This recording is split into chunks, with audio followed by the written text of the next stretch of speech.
perkenalkan, sebelumnya kami dari mahasiswa Universitas Nahdlatul Ulama Blitar semester 4 izin untuk mewawancarai terkait beberapa hal terkait media pembelajaran yang ada di SD Negeri Sumber Diri Ketentuan. Yang pertama, saya ingin berdiri. Namaku? Oh ya, sebelumnya perkenalkan dulu. Oke, kebetulan saya guru kelas 6, nama saya Butia. Saya di sini sudah sejak 2014. Gitu.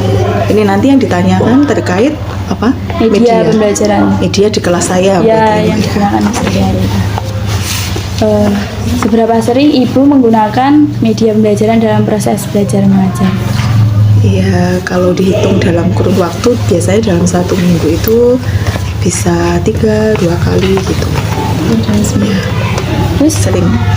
seberapa banyak fasilitas teknologi yang tersedia di sekolah untuk mendukung penggunaan media pembelajaran? Kalau secara digital, media pembelajaran kita punya lab TIK juga, itu sering sekali digunakan Bapak Ibu Guru untuk mendukung proses pembelajaran di sekolah juga, Mbak. Lalu apa saja tantangan yang sering dihadapi oleh panjenengan saat mengajar di kelas? Ya, kalau untuk tantangan saat ini itu kita sebagai guru kan juga banyak administrasinya ya Mbak ya, itu seringkali menjadi salah satu kendala di mana kita ketika menerapkan pembelajaran itu jadi kurang menggunakan media sesuai dengan kebutuhan anak, karena kan mungkin waktu kita sudah terpakai untuk mengerjakan administrasi yang harus sudah ditentukan deadline-nya kapan, seperti itu. Sebetulnya kalau tidak ada itu pun mungkin kita sebagai guru masih punya waktu untuk menyiapkan media yang baik untuk anak-anak. Ya, karena kendala waktu intinya. Ya. Kalau menurut Ibu, pembelajaran seperti apa yang paling membantu siswa dalam hal pembelajaran?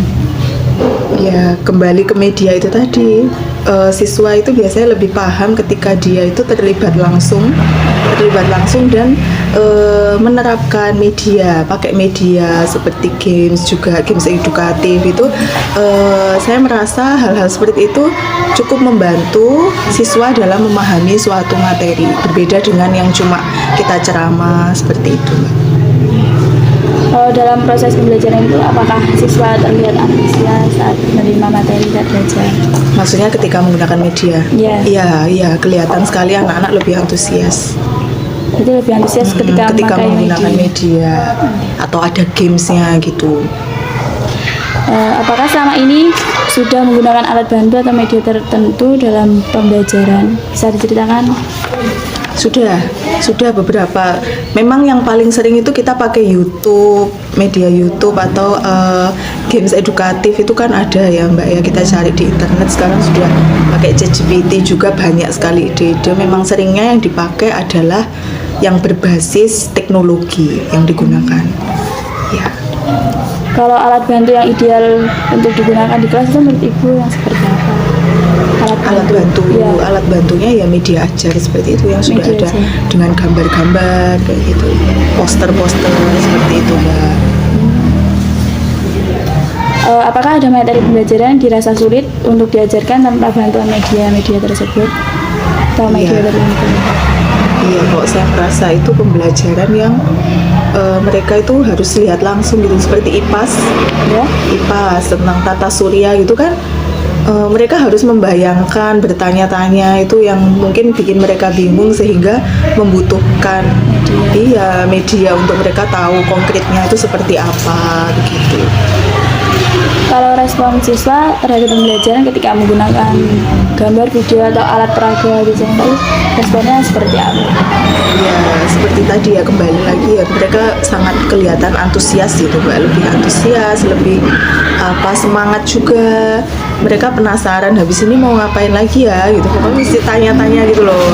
Beda kan, kelihatan kan ekspresinya kalau dia bosan di kelas sama tidak itu. Kalau harapan Ibu terhadap fasilitas dan alat bantu pembelajaran di masa depan itu apa? Tentunya saya berharap nanti ke depan itu semakin banyak media-media yang mudah diakses oleh Bapak Ibu Guru, terus yang sesuai juga dengan kebutuhan anak. Jadi melihat apa kondisi anak juga, bagaimana anak itu bisa menggunakan media itu memang benar-benar sebagai alat bantu untuk dia memahami materi begitu.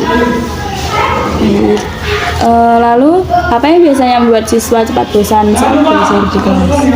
Biasanya membuat cepat bosan adalah ketika dia diberikan materi suruh membaca, gurunya harus mengerjakan ini baca dulu ya, saya itu kerjakan LKS halaman ini sampai ini, itu mereka bosan, mereka lebih suka dikasih soal yang tulis di papan aja Bu soalnya, seperti itu kalau anak saya ya. Kalau tesnya kan tiap kelas beda karakter juga. LKS lagi, karena di LKS itu kan harus baca-baca di depannya gitu. Terus kalau ibu, bagaimana mengatur kelas dan suasana pembelajaran untuk siswa?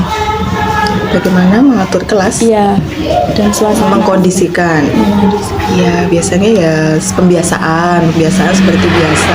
Lalu saya tanya dulu kabar mereka hari itu. Dari situ kelihatan kan, anak-anak ada yang antusias itu berapa persen, yang tidak antusias kita cari tahu masalahnya dulu. Masalahnya apa, lalu kita selesaikan sama-sama. Terus sebelum memulai pembelajaran itu biasanya saya buat kesepakatan kelas dulu.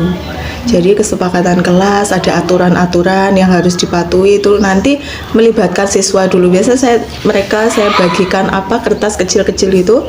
Saya tanya, kalian pingin hari ini itu belajarnya suasana yang seperti apa yang kalian inginkan. Terus kalian ingin teman yang bagaimana saat pembelajaran. Kalian ingin guru itu yang mengajarnya bagaimana. Itu nggak usah dikasih nama, tulis aja terus dikumpulkan. Nah dari situ saya lihat, oh ternyata anak-anak ingin pembelajaran yang seperti ini. Jadi menyesuaikan gitu loh, kita sebagai guru yang ngomong mereka, yang menyesuaikan kebutuhan mereka gitu. Lalu terkait media, apakah siswa itu diberikan kesempatan untuk menggunakan atau membuat media sendiri? Iya, biasanya menggunakan yang sudah ada. Membuat juga pernah, tapi jarang. Karena kan terbatas biaya juga ya kalau membuat. Kalau menggunakan sering melibatkan kayak games itu, wall itu mereka suka main sendiri gantian gitu.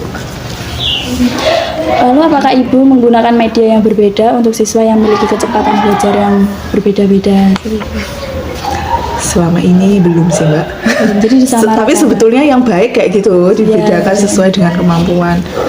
Ya mungkin ini ada kelas bawah itu kita punya anak yang spesial ABK. Itu mungkin gurunya sudah menerapkan itu. Tapi kalau di kelas saya sendiri kebetulan cuma 6 anaknya, kelas 6 ini. Terus kemampuannya juga rata-rata sama, tidak ada yang menonjol atau yang kurang banget itu. Jadi sama rata. Iya, kebetulan sama, jadi kita pakai media yang sama, perlakuannya juga sama. Apakah jenengan membuat sendiri media pembelajarannya atau menggunakan media yang sudah tersedia saja? Ada yang membuat, ada yang menggunakan media yang sudah ada gitu. Jadi disesuaikan dengan disesuaikan. Baik, terima kasih Bu. Sekian pertanyaan dari kami. Kurang lebihnya kami mohon maaf.